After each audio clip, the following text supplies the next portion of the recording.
Ola, bons días. Queremos darvos as gracias por ternos convidado. Os profes, en primeiro lugar, e a vos, porque de alguma maneira debestes de manifestar algún interese nesta causa. Eu tamén sou profesora de ciencias e sei que estamos un pouco en familia.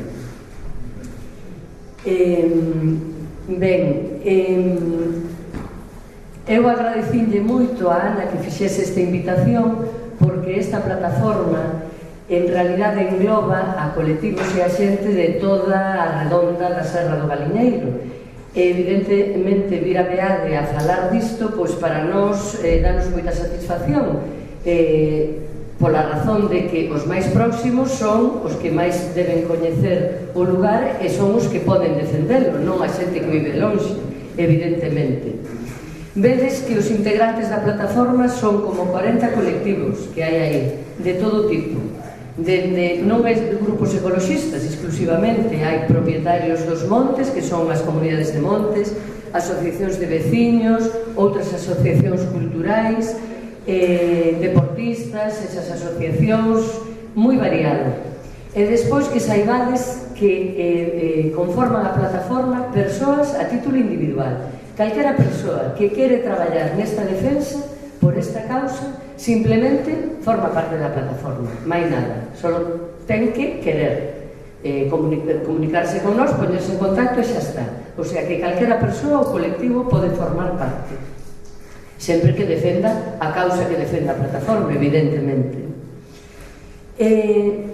Esta plataforma formouse hai 2 anos e pico, xa vai logo para 3, no ano 2010, a final. En aquel momento foron os eólicos os que nos xuntaron, pero xuntámonos persoas e colectivos que realmente estábamos sensibilizados e tiñamos, digamos, querencia, tiñamos unha vinculación afectiva co Galiñeiro. Naquele momento éramos eólicos, pero na Serra do Galiñeiro desde sempre houve moitos problemas, como veremos máis adiante. Entón, digamos que desde ese momento en que se formou a plataforma, estamos loitando contra as ameazas presentes, pero ao mesmo tempo divulgando o valor. Por que nos empeñamos tanto en defender Galiñeiro? Por que? Porque despois veremos que ten valores importantes. E dende hai 2 anos e pico vimos como pasamos de un problema para outro. Un problema moi gordo que eran os eólicos, a outro ainda máis gordo que son as minas. Entón, a idea que hai na plataforma é de que temos que buscar a maneira de protexer a serra, de que quede protexida frente a futuras ameazas, non só das presentes, porque en calquera momento poden presentarse outros problemas que sempre haberá que estar no momento facéndolle fronte. Mentras que se ese espacio natural ten unha protección, a cousa sería distinta. Podemos argumentar que moitos lugares protegidos non están a salvo de nada, porque as leis podense cambiar nun momento dado para facer o que se queira, pero sempre é máis difícil. Vedes aí a serra vista desde distintos puntos, esta desde Vigo, desde a universidade, dende o Valmiñor, víanse outras fotos. Estábamos dicindo da protección. Non é falar por falar, tendes oído, non hai moito que se volveu a discutir sobre a protección, saliu, había o goberno, a Xunta de Galicia sacou, digamos, a discusión que espacios se podían protexer sobre a Rede Natura e os espacios LIC. Resultou que un lugar tan emblemático como vedes aí, que é a Serra do Galiñeiro, non ten absolutamente protección de ningún tipo, nin Rede Natura, nin espacio LIC, nin lugar de interese de ningún tipo, desde o punto de vista natural. Outra cousa son lugares concretos que teñen un interese, pero que poden estar recoñecidos en certas administracións, pero non globalmente.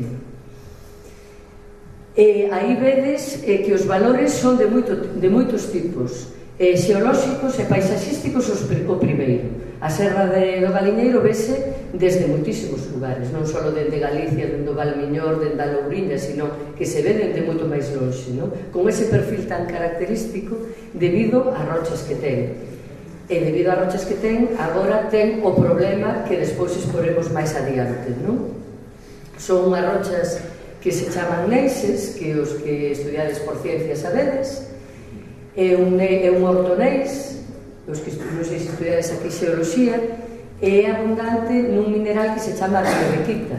Ese mineral vai asociados con outros moitos que leva uns elementos que son as terras raras. Ademais diso, ten valores xeomorfolóxicos tamén. Esas lapas, multitude de covas que hai na Serra do Galiñeiro, danlle un valor de morfoloxía xeolóxica. Hai estudios agora sobre que na época da última glaciación foi moi afectado, é o que se chama ambiente periglaciar. Non é propiamente que ali houvese glaciares, pero esas temperaturas tan baixas durante tanto tempo, e despois o deseo, e volva a congelar, e volva a desexear, produciu moitas fisuras que, xunto co tipo de rocha que lle digo orixe, pois dá esa paisaxe tan característica da Serra do Galiñeiro. Os que a coñecedes, pois sabedes que as pedras non son redondas como no granito, que son moito máis angulosa, como paralelepípedos, moi fisuradas. Iso tamén conleva que a disposición da agua ali é distinta, os acuíferos son distintos. Iso tamén podemos falar máis tarde dos acuíferos, o mellor, non? O patrimonio arqueolóxico é moi abundante. O mellor habería que decir que Galicia é bastante abundante, o sea, ten moita abundancia de valores arqueolóxicos, porque son lugares que foron poboados ininterrumpidamente durante moitísimo tempo, non? Pois aquí o mesmo, seguro que coñecedes o petróglifo da Agua da Laxe, que dai o Instituto de Gondomar o primeiro que lleva un nome. O topónimo é así porque nesta parte a variante dialectal dice agua, igual que no norte de Portugal. É un petróglifo moi importante porque no seu estilo é único en Europa, porque ten representadas armas, é moi grande, son varios metros de pedra, con unhas figuras, con uns dibuixos moi grandes. E o muiño, eses muiños naviculares, non sei se os coñecedes, que están fixos na pedra e con eles moían con rodos. E hai moitos tamén.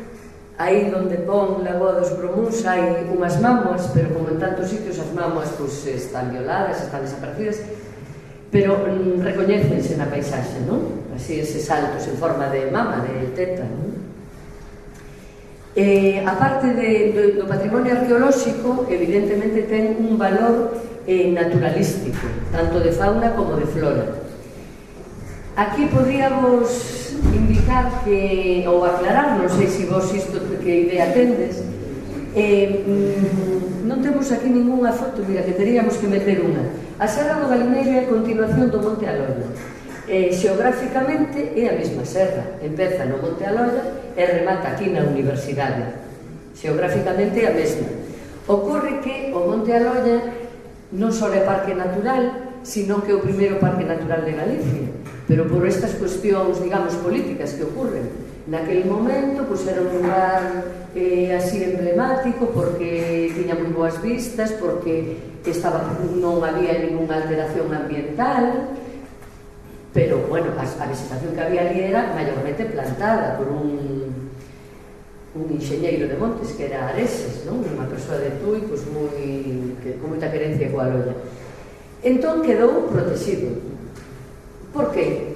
Porque non molestaba a ninguén. A cuestión dos parques naturais e das zonas protegidas, desgraciadamente non se poñen nos sitios onde máis hai que protexer, sino onde menos estorban. Donde menos estorban están os lugares protegidos. Entón quedou a Loia. Nos agora o que pedimos, cando falábamos da protección, intentamos convencer a administración de que é necesario que o Parque Natural do Monte Aloia se extenda ata toda a Serra do Galiñeiro, porque xeográficamente, desde o punto de vista do medio natural, é a mesma unidade. Pero claro, o Monte Aloia non hai usos para o monte, pero no resto do territorio, da serra, si hai outros usos. Entón entran en confrontación pois o uso que se lle pode dar, a protección que se lle pode dar, a xente non ten claro estas cousas. E aí estamos na plataforma tratando de divulgar os valores e de explicar un pouco como se podería sacar un beneficio tamén económico de un lugar que ao mesmo tempo tivese unha protección ambiental. En canto a flora, se vos fixades, aí salen plantas que coñecedes, porque os toxos coñecedelos todos, pero hai como 4 especies de toxos, por aquí entre nós, sobre todo aí na serra, e algúns endémicos do sur de Galicia e norte de Portugal. En plantas ides atopar moito isto, se falades cos profesores de ciencias, de que hai moitas plantas que son endémicas desa zona. Estamos nunha zona atlántica, con certa influencia mediterránea, pola latitude, pois claro, as fronteiras políticas son unha cousa, pero as naturais son outras, só está o río Miño polo medio, non? Logo vedes esa drosera que igual a coñecedes, que son plantas que lle chaman carnívoras, en realidade son insectívoras simplemente, non? Que hai bastantes nas gándaras de Budiño, pero no Galiñeiro en algunhas zonas húmedas tamén hai. A carqueixa, que é parecido ao toxo, pero non ten espiñas, é a máis, digamos, como a planta máis característica da serra, porque é unha planta que vive en altura, non? En altitude. Bueno, logo sedos, as centaureas, que é unha planta moi pouco abundante, pero ali hai, e outras como mallo, que é endémico tamén desa zona, é un narciso parecido a outros, pero é distinto este, non? E moitas outras plantas, que algunhas hai que velas no Brán, que son como estas as praias moi altas, como unhas gramíneas moi altas, que só se ven no Brán, cando están realmente máis desenvolvidas, non? En canto á fauna, pois tamén hai especies de interese. Bueno, o do cabalo, estuvemos ali o domingo e vimos uns cuantos cabalos, pero desgraciadamente hai poucos cabalos. Sabedes o problema que hai agora co cabalo do monte, cos curros, co microchip e todas estas cousas, non? É un animal moi peculiar no sentido de que se di que é un animal salvaxe, no sentido que é o mismo animal que viviu libremente pois desde hai miles de anos nos montes desta parte norte de España. Está emparentado cos cabalos islandeses, con cabalos que hai en certas partes do Reino Unido. Vedes que é un animal pequeno, non ten nada que ver con un cabalo andaluz, elegante, alto, non, un cabalo chaparrete, digamos como un poni, diríamos, non? Un pouco máis grande, peludo, porque ese pelo protege do frío do inverno, evidentemente, non? Como en Galicia hubo tanta uso do territorio, tanto agrícola como gandeiro, ese animal usouse para a produción. Entón, digamos que está moi emparentado con nós, moi, de feito, agora pídese un microchip, pero antes tiña marcas, ten dono, eses cabalos teñen dono todos, non? Pero esta maneira de articular a relación da explotación que nós necesitamos ca natureza, que noutros tempos en Galicia, pois, era doada, porque era a maneira que había de sobrevivir e de vivir a outros medios económicos. Agora son outros. Pero moita xente creemos que é un uso que sí se lle pode dar, non?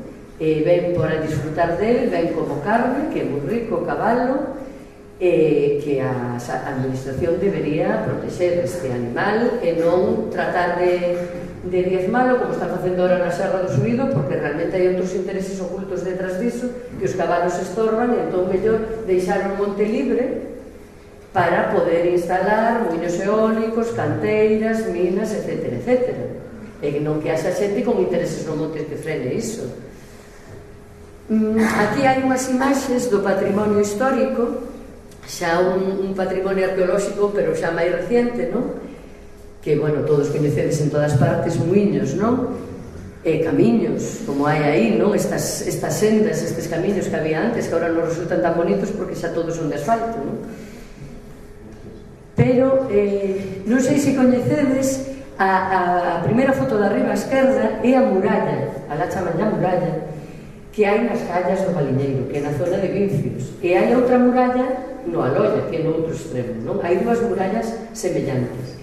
E hasta agora era bastante enigmático iso, agora os entendidos na materia din que son alto medievais, que son como do século 4 ou 5 despois de Cristo, e que son cando o reino suevo, que son murallas que se facían en altura para non de vivenda, senón, bueno, de vivenda de pouco tempo e de protección frente a invasións, cando había moitas guerras entre a xente que había da dominación romana, os povos que viñeron do norte de Europa, non? É moi curiosa, realmente subindo ali sí que se ven, non? Os restos, non? Bueno, despois a serra actualmente síguese explotando, a parte dos curros, hai xente que vai a cabalo, hai explotacións silvícolas que fan as comunidades de montes, as entidades locais menores que vos coñeceredes, que en Membrive, en Chenlo, en Morgadáns hai entidades locais menores, pero bueno, fan unha ordenación do monte, sacan madeira, algunhas delas son máis avanzadas, sacan cogumelos, tratan de ter abellas, de ter animais, hai vacas, ovellas, cabras, o sea que hai unha produción, non? E vedes que esta parte tamén a coñecedes, non? A cuestión social e deportiva. Deportistas de talla mundial, como o Sechu, que foi agora o Annapurna o ano pasado, ou Chuslago, que agora é concelleira en Vigo, deportistas de élite, realmente naceron como deportistas no Galiñeiro, porque non podemos esquecer que o Galiñeiro é a serra máis alta que ten Vigo, sin ter que atravesar a ría, e a xente pode chegar no Vitrasa, digamos, non? Entón, desde pequenos, rapaces, novos, antes que se levaba moito isto, pois subían a pé, clubs de montañeiros celtas ten un refugio ali, Pena Trevinca van con frecuencia, logo a xente de escalada, que fan escalada aí e siguen adestrando, e agora hai carreiras pola montaña, ciclismo de montaña, bueno, aí xa nos dá idea, xa hai unha foto aí de un collendo agua, non? De unha avioneta collendo agua, porque digamos que eses son os problemas históricos, non? Os problemas históricos que ten Galiñeiro é igual que en calquer outro sitio de Galicia, non? Os incendios, as pistas que se abren por todas partes, a xente que vai polas pistas con vehículos a motor e fora das pistas, as motos que van por lugares onde non está prohibido realmente ir, as canteiras, que sabedes que Galicia pois, é un lugar, claro, evidentemente con tanto granito, pois canteiras sempre hubo, os canteiros da provincia de Pontevedra son famosos, non? Antes eran canteiras artesanais, evidentemente. A pedra do Galiñeiro non se lle tocaba, porque non se podía tocar, porque era tan dura que non se podía traballar nela. Sacábase do granito que hai na parte de abaixo do Galiñeiro, na parte de abaixo, de 500 metros para abaixo. Nada arriba non, pero cas máquinas que hai hoxe en día, pois fixadevos, o granito de Porreño tampouco antes se explotaba, no tempo dos vosos avós non se explotaba, pero agora cas máquinas, cos fíos de diamante, si se poden explotar. Entón, os atentados ao medio non teñen nada que ver, porque aínda que se fagan as mesmas explotacións ou, digamos, se pretenda sacar os mesmos recursos do medio que se sacaban antes, a tecnoloxía está tan avanzada que o daño que se causa é moito maior. Aparte, tendes que saber que como somos moitísimos máis habitantes, os recursos que necesitamos do medio son moitísimos máis tamén. Entón, todo é máis grande e todo é máis destructivo. Bueno, despois, claro, como hai tamén outros problemas, tamén se queren facer ali outros usos, que se facer unha machacadora de entullo. En todas estas cousas hai que pensar non só o daño da instalación cando estea feita ou do problema que pode haber no propio monte, como nas vías de comunicación que teñen que levar as máquinas hasta ali ou sacar os produtos de ali. Temos aquí os eólicos. Esta imaxe pois é de outros sitios, é ton ilustra que a veces nós vemos un muiño eólico aí, un virandelo, non sei, bueno, como lle chaman, un muiño, non? Que hasta pode resultar estético, e ti velo dende lonxe, ves ali un muiño, pero que para chegar a ese muiño, a cada muiño chega unha pista, asfaltado ou ben morrillada, ten que estar unha pista ben acondicionada, e alrededor del non pode crecer ervas, o sea, está rociado con herbicidas sempre, e houve que facer a pista ata cada un dos muiños. E antes diso, cando se está construindo, na foto do medio vese a zapata, e nas outras fotos vense as zanxas que hai que facer para meter as tuberías de electricidade, que despois hai que facer unha central eléctrica onde se canalice a enerxía que se xera. E, sobre todo, eu quería facer unha reflexión sobre que ese muiño, ou sea, isto todo que estamos vendo aí, se o vemos nun polígono industrial, estaría moi ben, ou nunha zona xa urbanizada ou industrializada, pois bueno, pois é algo que hai que facer.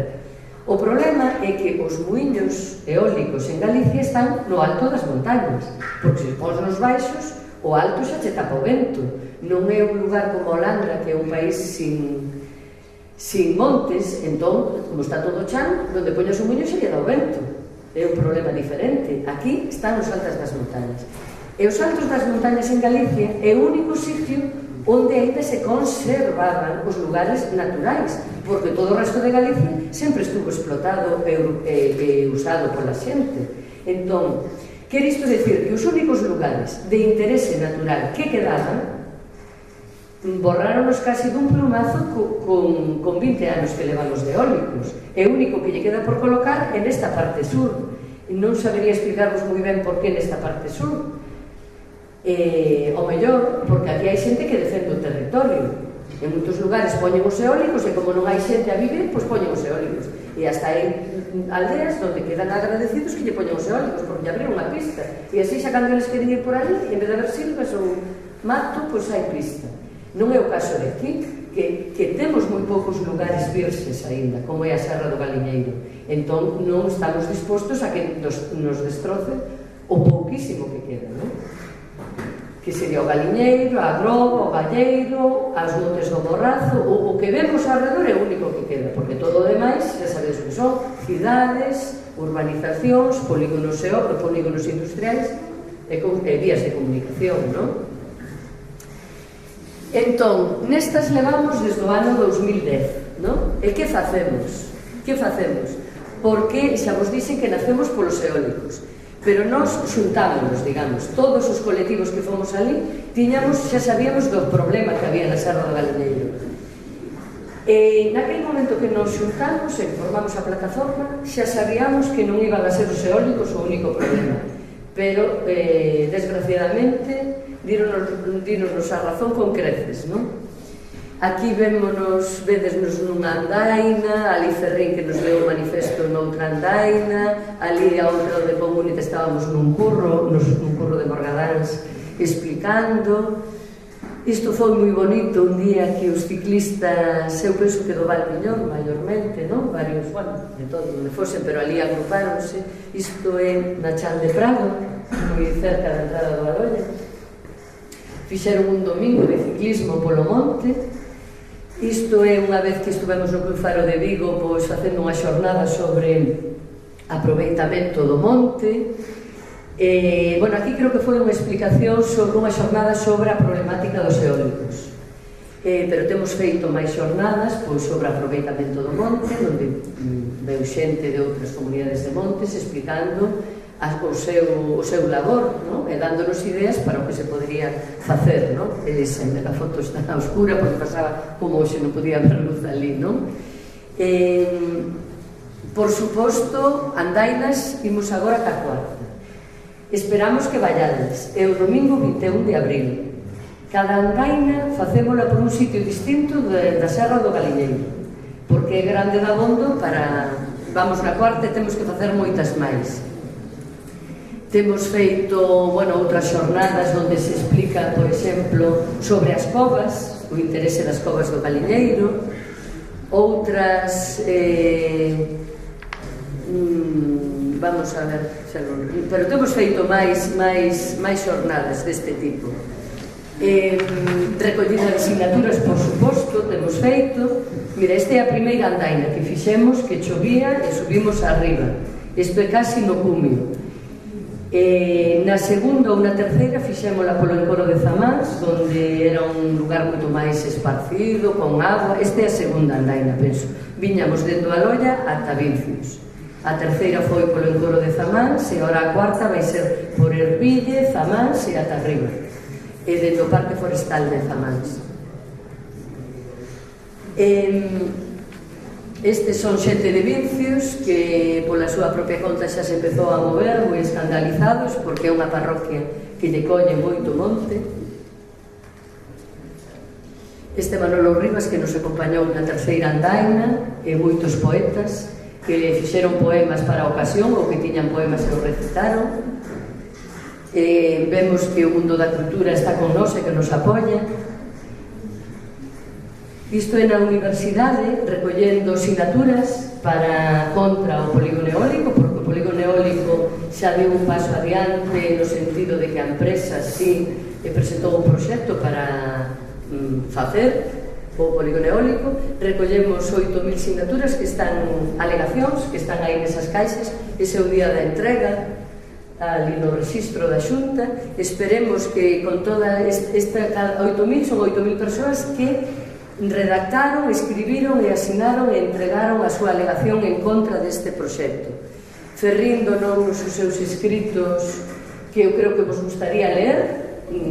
Ofrecemos que o Instituto compre aquí o libro, que son escritos sobre a serra e, bueno, lugares alrededor da serra, que el tiña publicados no Faro de Vigo e que nos deu permiso para recollelos nun libro moi bonito, con fotos. Nese libro podes aprender bastante do que é Galiñeiro e os seus arredores, non?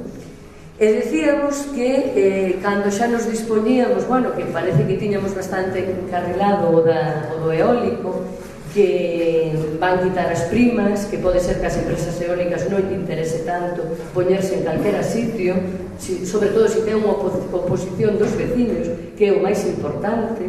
Eu xa vos dixen antes que os parques naturais póñense donde a xente non protesta, porque se a xente protesta non nos poñen. Os eólicos tamén poñenos donde quere a xente. En realidade, eu que vos quero transmitir é que se realmente hai unha oposición da xente, se a xente está firmemente convencida de que quere unha cousa ou de que non quere unha cousa, e se move, e protesta, e argumenta, e se informa, que, como dixo Ana, é o primeiro, informarse, saber, reflexionar.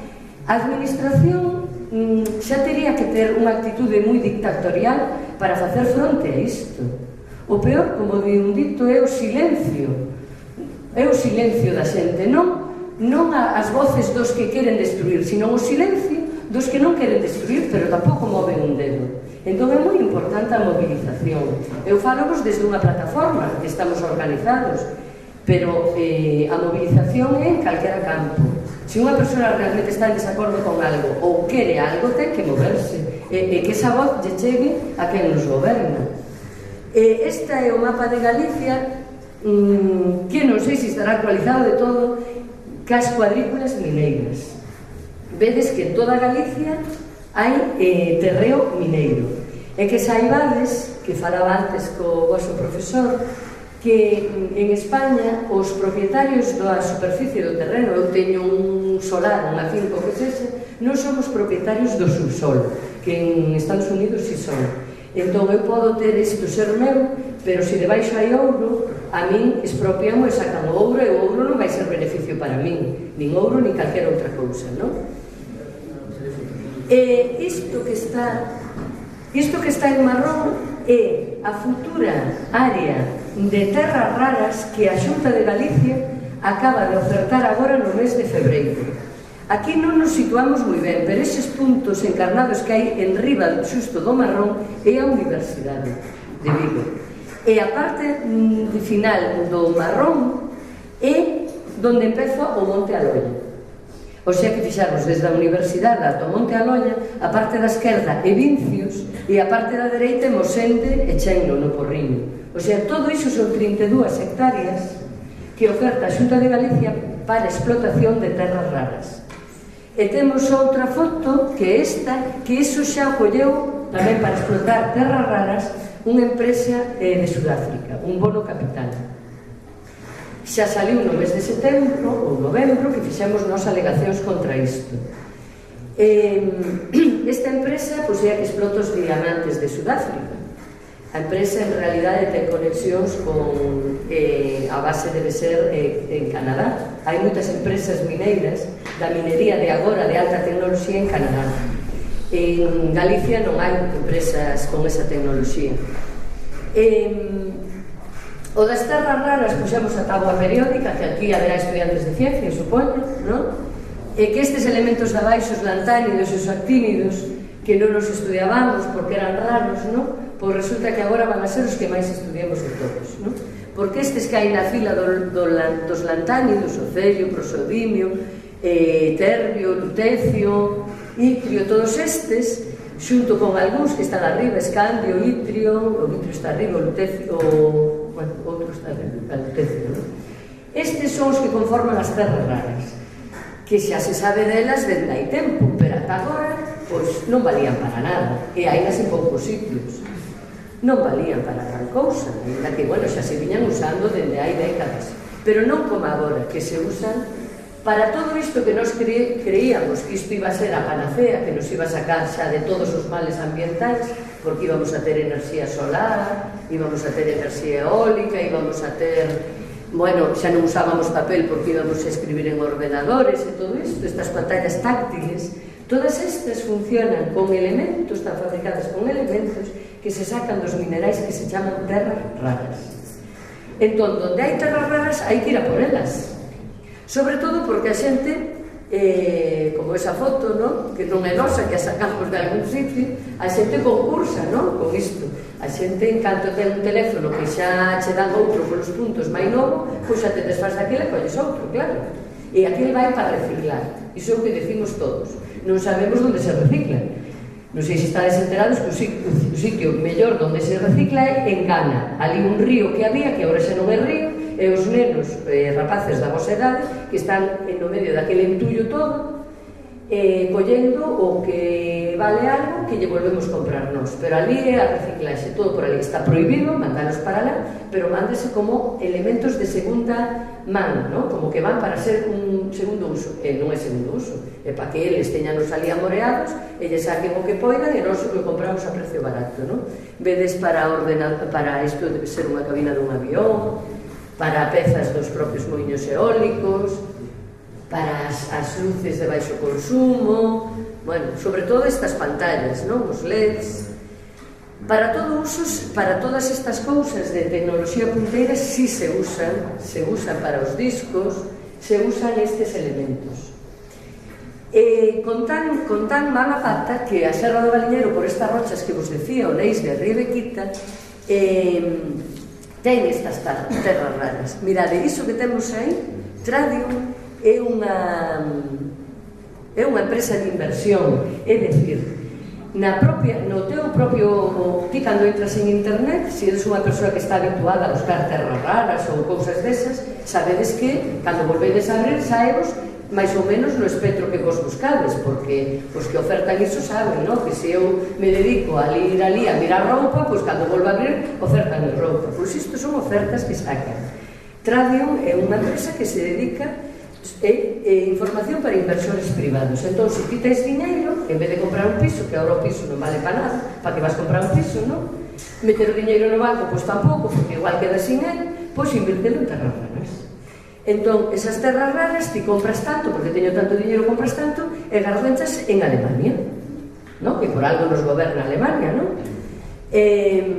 Entón, quero dicir con isto que o que se pretende extraer, como do ouro, o ouro non é necesario extraer tanto ouro como esta polémica que se está montando, que van a abrir unha mina na Coruña, na Costa da Morte, non? É porque co ouro especulase, é unha moeda de cambio, non de cambio como antes, sino que é especulativo, e as terras raras moito máis, porque teñen máis usos.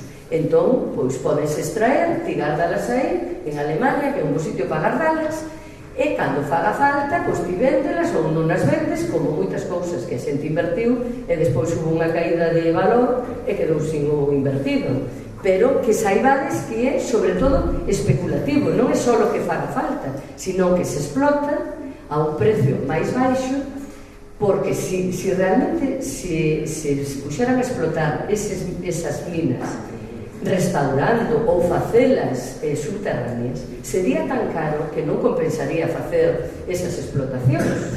Entón, claro, pois, a ceo aberto, por exemplo, puxemos isto para que estaría ben facer unha contabilización de un móvil, cantos microgramos ten de cada eses elementos e que buraco habería que facer, porque supoño que todos vos sabedes que non vas a ali escabichas e salche sale o diamante ese día, non? Ti tens que mover toneladas de terra para sacar o aluminio, por exemplo, non? Ou para sacar o ferro.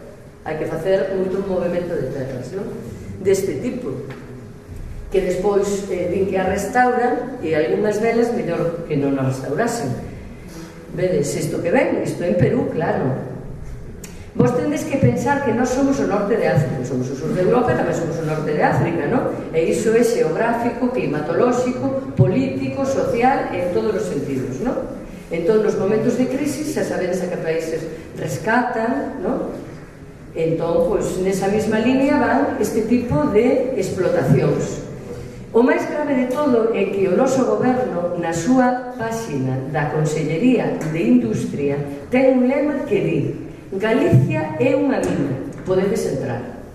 Entón, é unha mina, a palabra mina, o sea, que isto é unha mina, claro, é unha mina sobre todo para alguén que vai a beneficiarse, non? Non sei se é que o goberno tamén se vai beneficiar, desde logo, os que estaríamos aí como os estes de Lillo en León, ou aqueles de Perú, ou se nos toca a nós, pois non nos íbamos beneficiar moito, non?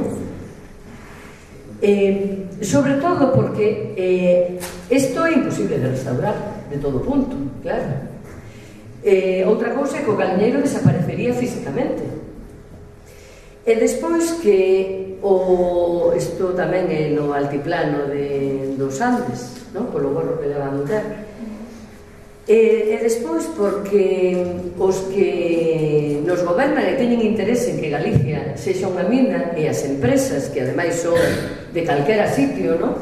Porque a empresa é de que mete o diñeiro. Se eu invito en radio, pois tamén son da empresa, non?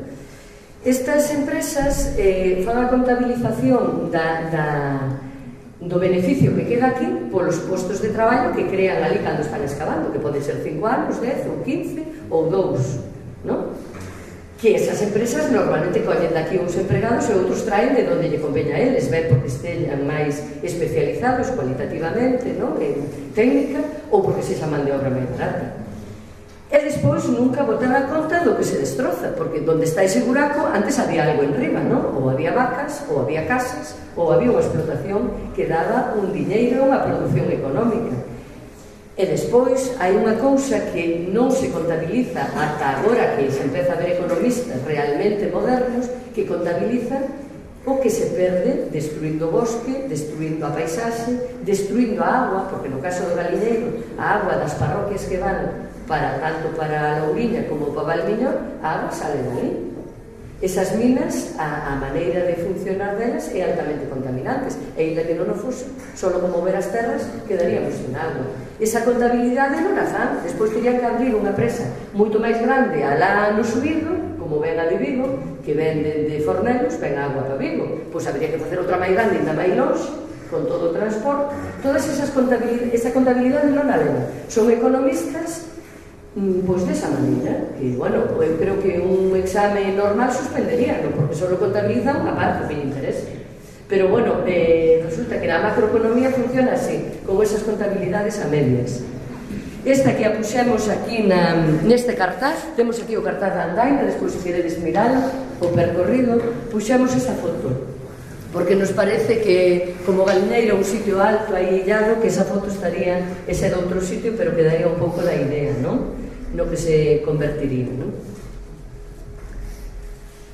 Mira, isto é de unha declaración en Berlín, porque en Alemania pasa de todo, unha cousa máis da outra, non? Xa no ano 2000, donde un grupo de científicos fixo unhas xornadas de reflexión sobre o que supón a mineiría. Entón, xa vedes que os efectos sociais e sobre as condicións de traballo nestas áreas non ten efectos positivos, porque son ganancias a curto plazo, pero despois unha perda de calidade de vida, como vistes nesas imaxes. Gañaría algo a xente que está empregada eses anos e punto. E despois, bueno, eles tamén che ofertan que che poñen podenche poñer, un centro comercial, pois un área recreativa, podenche facer un pabellón de deportes, todo iso, a beira da mina, non? E logo ti quedas aí co pabellón de deportes, co buraco, sin postos de traballo, cando marchen, non? Entón, é iso que se di pan pa hoxe, fome pa mañá.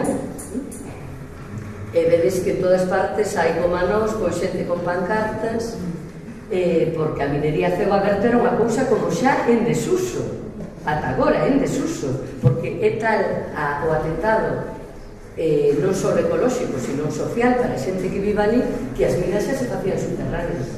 Pero é o que vos decía eu, que iso suporía un costo tan elevado que entón non podía a empresa esa Tradium ofertar iso como unha inversión, porque sería carísimo, non interesaría andar escabichar aí, non? Entón, con isto queremos decir que fai falta que a xente se movilice. Que pode facer cada un de vos? O primeiro sempre é, que supoño que no instituto sí que falades dos 3 R's, non? É sempre reducir o consumo. Un non pode tirar o móvil porque pasou de moda, nin pode tirar unha camisa porque pasou de moda. Hai que sempre reducir o consumo, porque ademais a base das empresas que se moven como queren é porque saben que teñen consumidores que lle compran. Entón, eles fabrican e nos compramos. Entón, reducir, reutilizar o que se pode e reciclar. Cando nos votamos para reciclar, hai que pensar que non todo se pode reciclar, Por iso que a última R é o de reciclarse. Non todo se pode reciclar. Ainda que che din que vai ser para reciclar, o máis probable que non, que vai para Ghana, ou vai para China de volta, para outro sitio de onde viu, para outro pueblo tamén, cheo de porquería. Entón, o resume é consumir responsablemente, porque nós, ainda que estamos loitando por defender o galiñeiro é defender o mundo inteiro. Nós non podemos estar ahora mismo en Corcoesto, ainda que temos contacto cos de Corcoesto e reunións cos da Costa da Morte. Nin podemos estar en outro sitio de España, nin en outro sitio de Europa, nin en América Latina, nin en África, non podemos. Pero nós facemos o que podemos aquí. E, desde logo, cada un, o sea, actuando local e pensando global, é como se pode acadar resultados. Eu fago un grande área e outro pon outro grande área no outro lado, e son os resultados, non?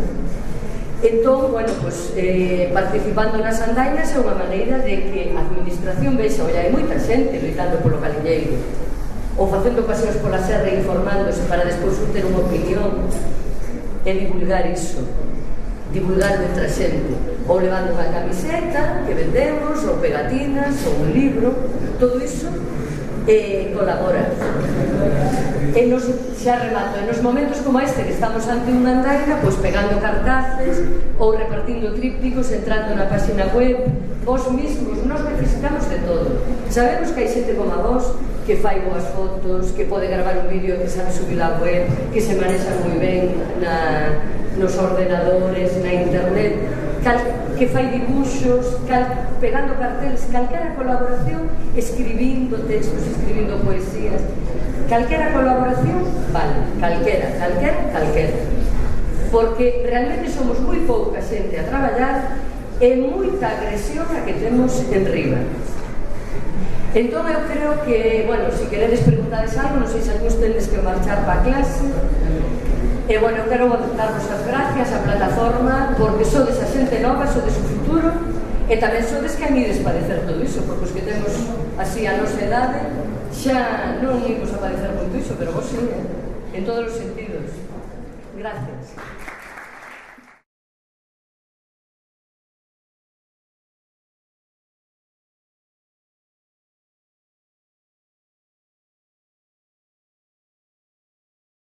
A pesar de estar aberta nun deserto, están no estado de California, pero nun deserto, contaminaron as aguas, contaminaron con radioactividade as augas en 200 millas a redonda. Un dos problemas importantísimos ou gravísimos que ten a minería, a extracción deste tipo de terras, así como de ouro, é que ademais do impacto e ademais do po que se produce nas perforacións, na extracción disto, é a cantidade de auga que se necesita para procesar todo ese material. Por un lado, se necesitan moitísimas cantidades inxentes de agua, non recordo se eran 60 metros cúbicos de agua por cada tonelada de terra que se move, pero ademais diso é que ao remover tal cantidade de terra e a tal profundidade, os acuíferos se destruyen. Hai que ter en conta que sempre se falou, xa desde fai bastantes anos se fala, de que se ven falando de que as guerras do futuro serían polo agua.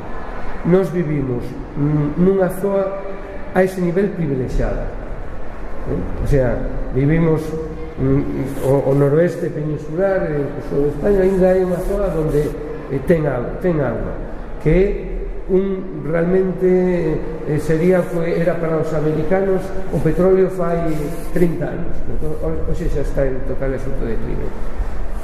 Xogando con isto, o que estamos é xogando con ben máis preciado que temos, non só o máis preciado, sino máis un ben imprescindible para a vida. Non sabemos se necesitamos cartos para vivir, pero sabemos que necesitamos auga para vivir, e a auga só se dá coa naturaleza. Se destruimos a naturaleza, acabamos a vida. Mobilizouse xente como Manolo Rivas, que é un escritor, pero mobilizouse algún político na contactiva dos partidos políticos? Bueno, me conta yo con a nosa relación cos políticos. A nosa relación cos políticos é distante. A ver, pero é a propósito tamén, sí, ¿no? Aí digo é distante porque pola nosa parte.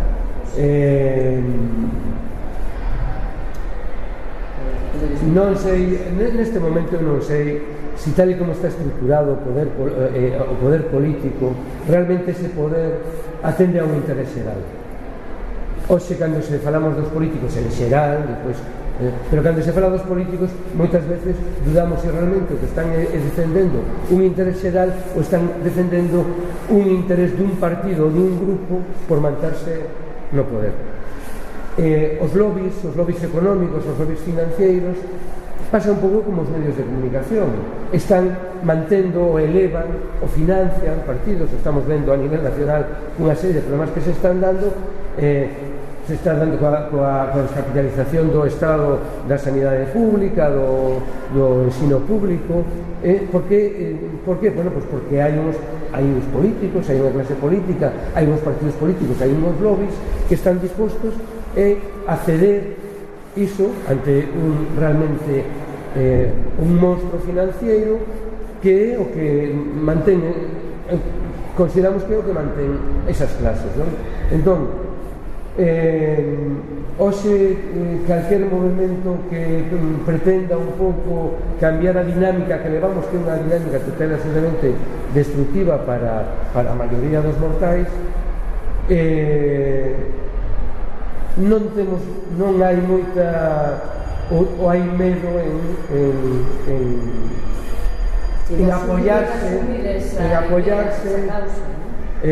nos políticos, porque temos a sensación de que non se defende un interés xeral. O interés xeral sería a vida, non? O último interés xeral. Si atendemos o que está pasando no diario, dá a sensación máis que están sendo dirixidos por intereses financeiros, espurios, intereses empresariais, intereses... Entón, na plataforma, en prevención de ese posible problema, pois decidiuse que na plataforma non pode haber partidos políticos. Outra cousa é que nós contactemos con eles, ou teñamos entrevistas, ou podemos chegar a algún cauce común si loitamos na mesma senda, pero na plataforma non vai haber nunca partidos políticos. Como imaginamos cando se temos a mala sorte de que a mina empece a producir en masa, quero dicir, supoño que a saída natural é o porto. Sí. Por tanto, habría que transportar toneladas e toneladas en, supoño que camións, ata o porto, onde atravesaría Vigo inteiro, como sería pois, o entorno, as praias, como sería o que a ría, porque sería un trasfero de barcos gigantescos. Mira, eu, claro, isto é unha visión personal de cada un. Eu non me imagino, porque non é Vigo solo. Hai que ter en conta que o macizo da Serra do Galiñeiro está entre Tui, se está rodeado de Tui, Porriño, Mos, a zona esta de Vigo e o Val Miñor. O sea, é un macizo que está aí no medio de un núcleo ou de un entorno dunha población alrededor de 600.000 persoas. Ese macizo, unha miña deste tipo, eu creo que faría invivible a vida nun radio de 10, 15, 20 km ao seu entorno. Por iso sempre penso que non é posible que se chegue a facer iso. Claro, date conta do que estás dicindo, non? Iso mesmo que ti a esa conclusión tenía que chegar o político disposto a asinar, non? O político que fixo legal unha mina en Ciudad Aberta, non? Ata que punto hai xente en posición de gobernarnos que está realmente capacitada para máis que gañar uns cartiños? Bueno, eu creo que precisamente que hai dous problemas. Un problema é unha incapacidade, unha falta de coñecemento para evaluar o problema, ainda que aquí sempre se fala de que cando se vai a cometer un proxecto deste tipo se fala dos estudios de impacto ambiental. Os estudios de impacto ambiental hasta o momento foron simplemente papel mollado, o sea, son estudios que se fan, pero non se deixou de facer nada porque se dixéramos non é que isto ten un impacto ambiental tan grave que non o facemos. Nunca se deixou de facer nada. Se acometen medidas correctoras que lle chaman, pero vamos, nunca se deixou de facer nada. Entonces, por un lado, eu creo que hai un problema deste tipo, un problema de realmente evaluar o que realmente supón isto, e por outra parte hai unha situación mundial, que, o sea, geopolítica de crisis, que eu creo que a política actual non é capaz de facer frente, non é capaz de intentar, non é capaz de buscar unha saída. Entonces é como cando alguén está arruinado e ten que vender as xollas da familia, ou ten que... A ver, eu creo que a través da televisión, eu non a vexo moito, pero a través da televisión vemos moitas veces como a xente en certas partes do mundo está vendendo un riñón para comer ou para seguir malvivindo. Pois eu creo que esta é un pouco a postura que está adoptando este mundo, esta parte de Europa, a parte sur de Europa, que de repente está vendo un cambio brutal, e vai haber un cambio brutal nas condicións de vida, e non se sabe como afrontar esa pérdida de tal. No fondo, o que estamos vivindo é a deslocalización dos países. Hasta ahora se falaba das deslocalizacións das empresas. Unha empresa de repente pasaba de producir en Vigo ou producir en Barcelona a producir en Turquía ou a producir no norte de África. Bueno, pois hoxe, desde a miña perspectiva, o que se está é deslocalizando os países, que é o mesmo que deslocalizar a riqueza. Europa tiña unhas condicións de vida en base a séculos, de alguna forma, de colonialismo sobre África e sobre parte de Asia, pero hoxe China, que é unha economía emerxente, onde as condicións de vida en China son moi precarias, hai moita esclavitude, é un réximen político que nos non logramos entender como é, porque claro, non é é un réxime comunista, pero con unha ditadura brutal, o sea, ali a xente vive nas condicións que vive, é realmente quen ten o poder económico do mundo. Entonces vai haber, está vendo cambiando a tortilla se está dando a vuelta a tortilla. Nos vamos a pasar parte do mundo vai a pasar a ser esas 3/4 partes do mundo que antes veíamos con certa displicencia, vamos a sernos ahora, e hai unha minoría en eses países como Brasil, o que chaman emerxentes, Brasil, China,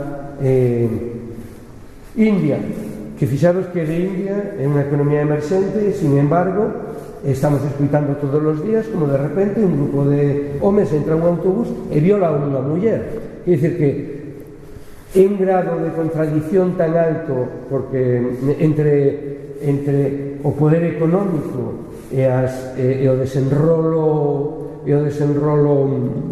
cultural e democrático que realmente se van a dar paradoxas moi complicadas, non? Nese desenrolo.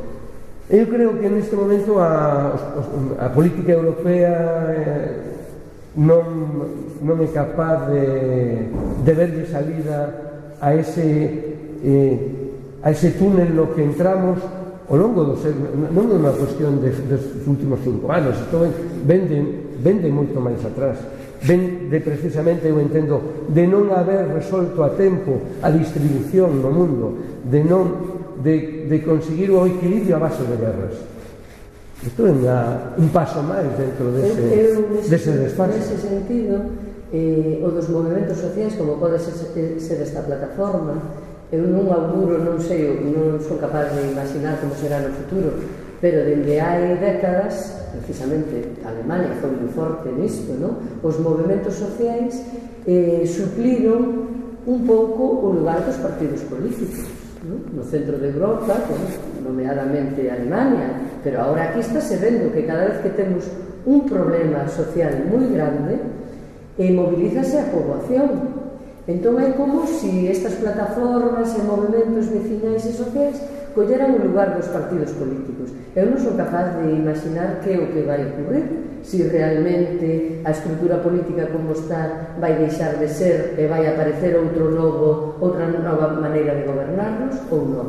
Polo de agora, as plataformas ou todos os movimentos pouca cousa arreglan, pero sí algo fan, porque os políticos despois sumanse a esta causa, poñen atención e de algo vale, por menos, un parche para ir tirando para adiante. Diredes que este pode ser un destes proxectos que están de moda en España, que se empezan e logo ou non se acaban ou quedan inútiles. Diredes que pode acabar así este proxecto? Mira, a Comunidade Económica Europea no 2010 reuniu un grupo de científicos e reuniu un grupo de empresas, os grupos que chaman lobbies, os grupos de presión, e fixo un estudio sobre o asunto das terras raras. Entonces empezou en principio a clasificar aqueles materiais, aqueles materias primas, non só as terras raras, sino aquelas materias primas que eles iban a dar a calificación de estratégicas. Entonces, lle deron a calificación de estratégicas en función de varias cuestións. Unha en principio, a calificación de estratégicas dentro dun horizonte temporal. 50 anos. Hasta 2050 ou 2060. Tendo en conta varias cuestións. Unha era o desenrolo que certas tecnoloxías iban a ter, que son as tecnoloxías punta.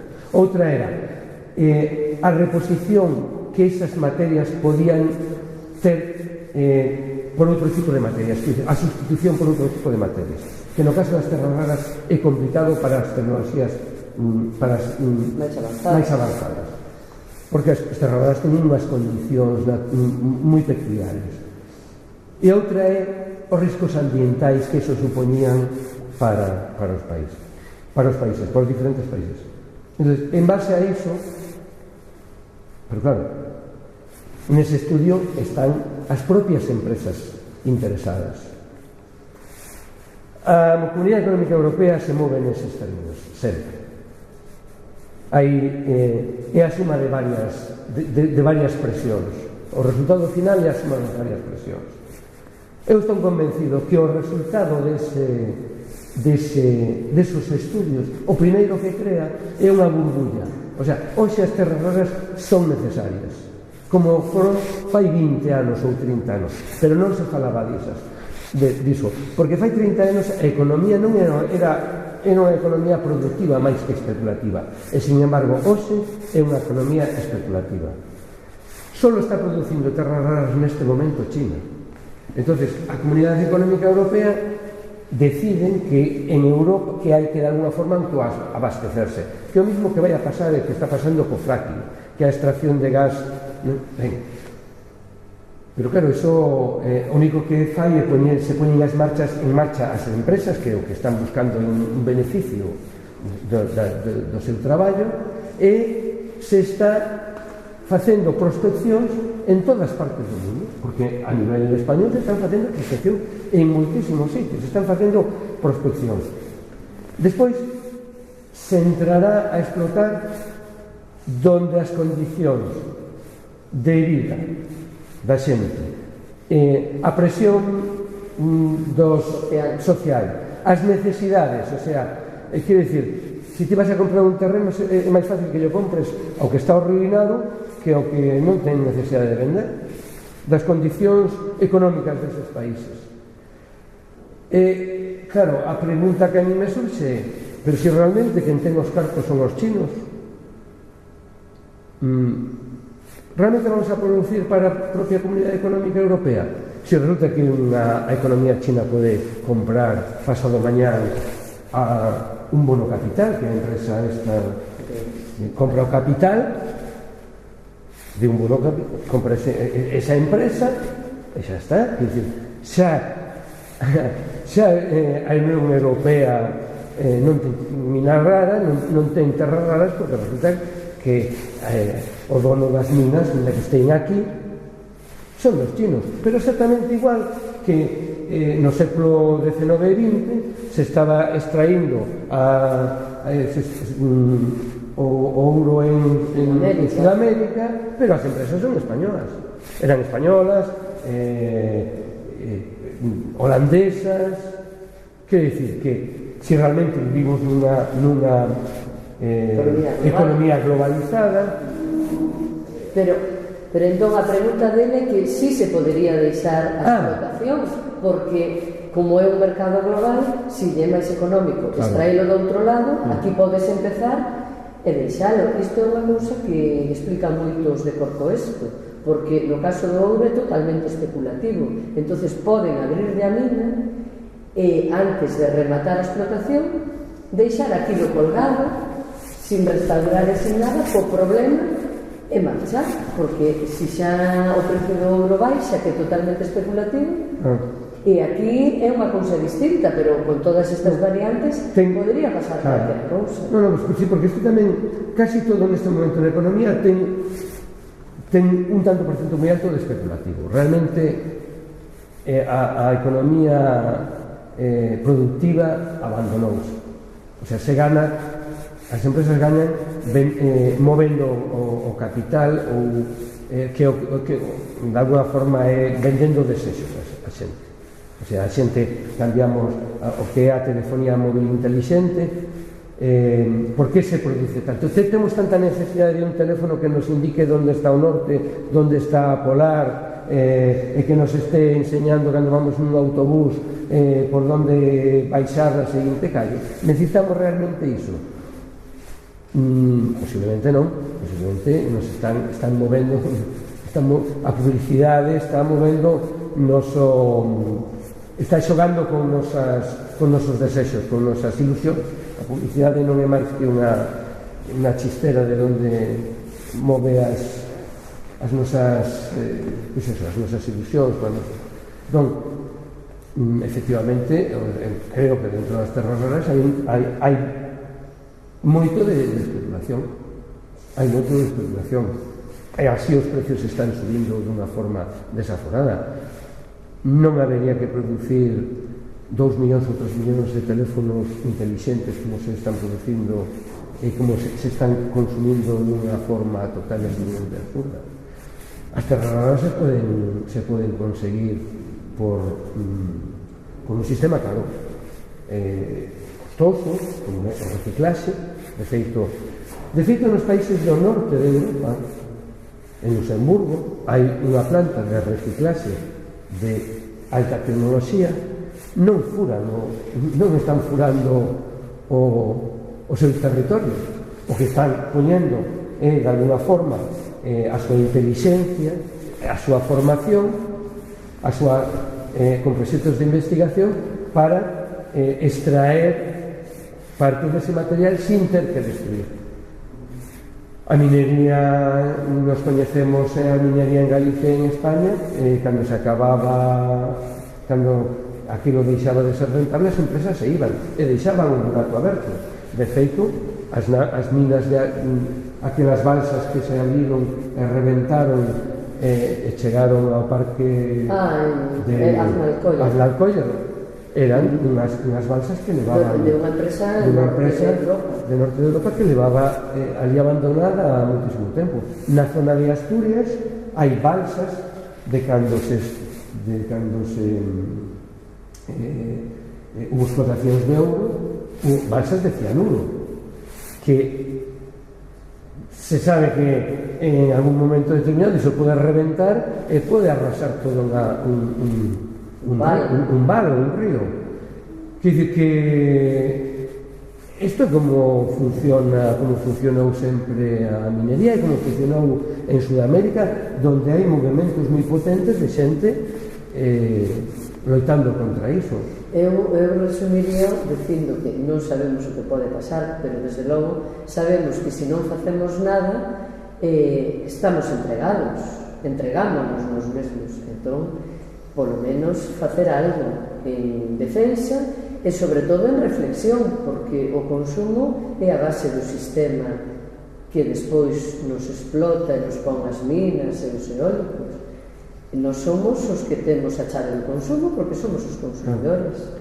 A nos dan unos fíos, nos trenzamos esos fíos e facemos a nosa soga con que nos aforcamos. Ou podemos facer a liana que voar. É así, o sea, cando estamos cambiando cada 2 anos dun aparato destos, que nos parece que estamos actuando de alguna forma como actúa o mundo tal, temos que pararnos a pensar se realmente o que está supoñendo iso, non? Somos cantos, 20.000 millóns de non sei cantos millóns de habitantes somos no mundo, 7.000 millóns, que claro, que éramos 3.000 nos anos que se 7.000 millóns de persoas teñen un aparato deso, un coche tal, o que non temos é terra debaixo dos pés. Teríamos que estar vivindo, non hai? Que dicir, nos comemos o... Esa para mí é a clave do asunto, o sea, ou reducimos, hai moitas teorías económicas, non sei se... Pois claro, os ortodoxos son tamén moi reticentes a cambiar o discurso, non? Bueno, pero as teorías económicas... antes que ahora xa hai economistas cos pés na terra. Claro, pero a economía do decrecemento económico é unha historia que ainda non sale nos medios, se escoita moi pouco, xa fai moitos anos que se ven falando diso, xa nos anos 50, un economista americano nacido un polaco nunca me acordo o nome, un nome complicado, plantexou que na economía non se estaba tendo o coste, non se estaba tendo en conta o coste medioambiental, e que estamos traballando con materias finitas, non son infinitas. Cando se fala de crecemento infinito en economía é unha falacia. Estamos falando de algo finito. Bueno, este señor os americanos non lle interesaba a escola de economistas americanos, non lle interesaba o que decía, e claro, na academia... Os medios de comunicación silenciaron. Sí, non só ele, sino os propios economistas se o votaron da Academia de Economistas Americanos. Sinto non recordar o nome, porque realmente unha das obras principales que ten é a Economía e como o proceso este de degradación que sufre calquer material, a entropía. Entropía, sí. Economía e entropía.